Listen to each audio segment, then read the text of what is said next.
Hi, everyone. My name is Megan Brown, and I'm an editor at IDW. And I'm so excited to be here today to tell you about our latest Dungeons and Dragons adventure, Dungeons and Dragons at the Spine of the World. We have an absolutely incredible team working on the book: Martin Kokolo on inks, Katrina Mayhow on colors, and writers extraordinaire Mendez and Aimee Garcia, who are here with us today to tell us a little bit about the book. Aimee, hello. It's so good to see you guys. Hello. Hi. Thank you so much for being here. Why don't you give everyone just kind of like a little introduction and let us know who you are? I'm Aimee Garcia, full name Aimee Santiago Garcia Lopez Ester Mendieta de Ordóñez. It does not fit on any sort of legal, passport. But I'm an actor. I guess hashtag professional goofball.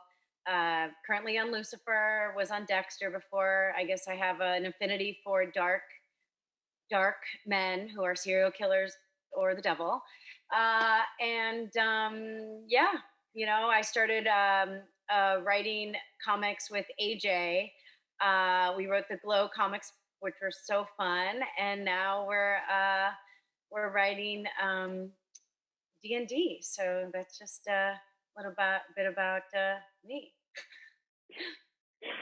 And I'm AJ Mendez. I'm an author and a mental health advocate. And in a past life, I beat people up for money.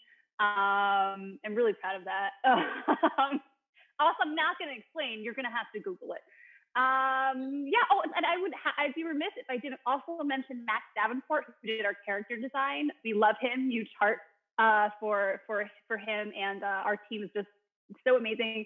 We call every team the dream team, and I feel guilty about that, but it really is. This is the dream team, and we're so excited that we have the most amazing artists coming together. And you, Megan, like you've been our editor on Glow and on this, and you've taken our story to new heights every time. And we hope that you are our editor for life. Yes, so. we have adopted you as if you don't know, but it is such a luxury to just have such a collaborative team where everyone just elevates the material, right? It's like, oh my gosh, that's such a good point, and oh yeah, that'd be great for the story to make it even better. And it's like, oh my gosh, the pencils and the inks and the colors, and it's like making a movie. So it's just been so fun as to peek behind the curtain, and the lettering, right? They have to decide where do they put the actual bubble that wouldn't interfere with the art, and so all these little details that we're learning being behind the scenes is just so exciting. So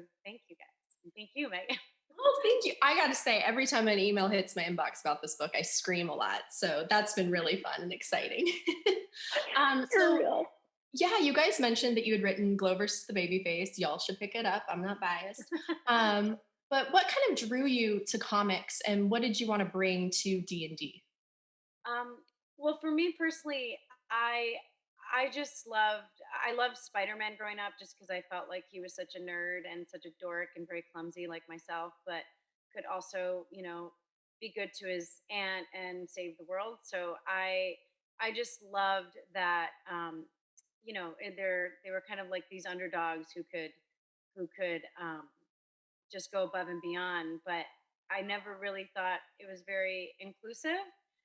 No one really looked like me in them, but I still related to them. So what drew me personally to D&D is how inclusive it was of different races and different classes, which is so exciting because I think that's very reflective of the world we're in, and that's what I think is so great about D&D is that it doesn't matter what country you're from or what language you speak or what color your skin is.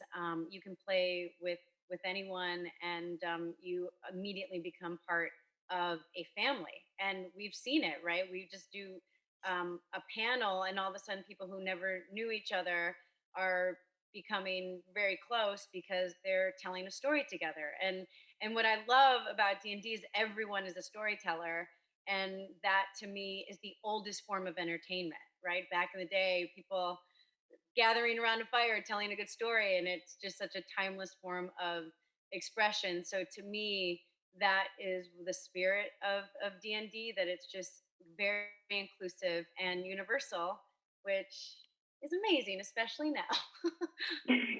Yeah, Aimee like really hit the nail on the head.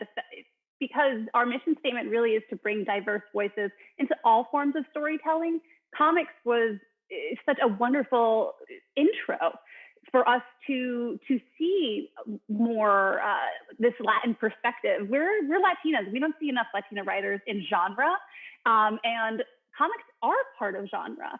And so for us to kind of get started there, especially with Glow, and you had this all-star female cast of just such diverse voices, and then now getting into D&D, it was very much continuing that mission statement. And now for people just coming in, kind of how would you summarize At the Spine of the World in a nutshell?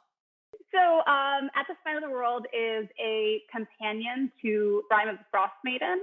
So we're in this world, we're in Icewind Dale, and Icewind Dale has been cursed with this everlasting winter's night. And it is driving people a little mad. And that's kind of where our story starts, is we're seeing how desperate people can get when their resources are being taken away, when they never see the sun, when beasts are becoming extra feral. And so that's kind of where our story begins. Saying it's like the best place, I think, to tell a story, because just the weather itself is like an enemy, where it's just like she said, they have no food, and so it just adds for such a good moment for our ragtag group of heroes to come in and feed 10 towns. Yeah, there are some panels like in issue 2 where it's just like them and then the glacier, and it's like the enormous, like the enormity of nature is just insane. Mm-hmm. But kind of speaking to the characters, you have an amazing new cast that's come on board, kind of still trying to like vibe as an adventuring party. I would say they're still trying to find their footing. I'm obsessed with every single one of them. So why don't you guys give us kind of a little, like a preview of your new characters and kind of some of the themes that you were hoping to explore with them? Well, I think AJ and I are obsessed with Runa. We want to be here when we start Barbarian, and we actually based her on a real life female warrior that AJ found online, because she's an incredible researcher, and I'm so lucky to have her as a writing partner. And she said, there was this Viking, this female Viking who had a hero's burial and has a huge slash, wound in front of her face, and she clearly survived, but it kind of bunks the theory that only male Vikings would go into battle. So what do you think about that? And before she even finished, I jumped on board. I said, that's great, and so she's bigger and tougher and stronger than everybody else. And she doesn't really, she's very straight and narrow, no real sense of sarcasm or irony. She speaks almost like someone who's learning a new language speaks, and which is so fun for our comedic moments between Sarvin, who's a dragonborn ranger, and such a wild card and kind of cowboy. But those two characters, their banter was just so fun to write, and Runa is just such an incredible badass that we hope you guys love as much as we love to create her. And then I'll let AJ take the rest of the crew. So if Runa is who we want to be when we grow up, I think that somehow we slipped who we are into Belvier, who is a Lightfoot halfling druid. I feel like his positivity and belief in people and ability to motivate people is Aimee. Like, he sees the best in people, not in like a naive way, in a hopeful way. And I'll give you the benefit of the doubt, and I believe in you kind of way. So that's all Aimee.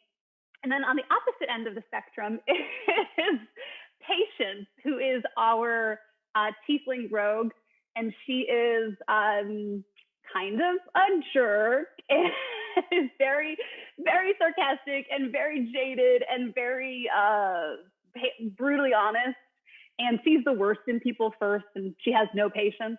She always shows up for people she loves, like AJ. Don't let AJ's snarkiness fool you, okay? This girl has the biggest heart and will take a bullet for her, her people. But anyway, go on. Yeah, she's sharp, but closed off in a lot of, but go on, AJ. Oh my gosh. She also likes to shank, so she's good with knives. That's also something that comes from me. So those two are kind of, a little input in there. And then there's Amos, the mysterious human warlock who kind of is like all of our ex-boyfriends, this big amalgamation of that's Amos. I am in love with all of them, including Amos, much to my chagrin, I guess. Every time I'm like, oh my God, Amos, I love you, but why? But mostly, boyfriend you keep going back to, right, you can't. Right, it's just like, oh, why? But yeah, I have to say, Runa is my queen, and I'm so excited to see her on the page. It's just been so great. Now, kind of, what would you say to fans who have maybe never opened a D&D comic before? How would you kind of encourage them to go check this one out? I would say that it's standalone story, right? It's funny, it's entertaining, it's hopeful, and I think it really, while the banter is fun and you have amazing frost giants coming in and ruining everyone's day, and you have this team of motley crew underdogs that just don't want to work together but have to save the day, which is so fun to see. um, I think it also really touches on deeper things like creating your own family, right? In the same way that the spirit of D&D does. You may not know someone today, you play a game of D&D, and tomorrow you guys are like, figuring out which matching outfit or you're gonna wear. You're like, can you take care of my cat? Yeah, sure. I mean, it's like the bonds that we create because of the people we choose and not necessarily our actual family, I think is such a universal concept. And what I like most about the story is just finding your inner strength, right? I think part of being human is self-doubt, and we do have a lot of that. And we see our characters grow. Even characters that are very black and white and color within the lines, we will see them blossom. We will see our characters challenge each other, and hopefully the best part of the story is you see a bit of yourself in these characters. And if they can rise to the occasion, then so can you. So hopefully it's not only fun and entertaining, but inspiring. And if you like the game, consider us your DMs. Like that is how we saw ourselves. Like just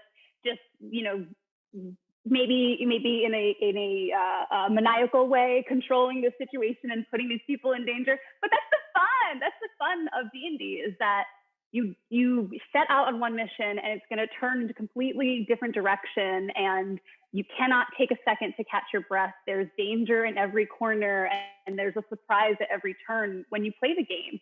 And so that's what we wanted to capture, that spirit in this story.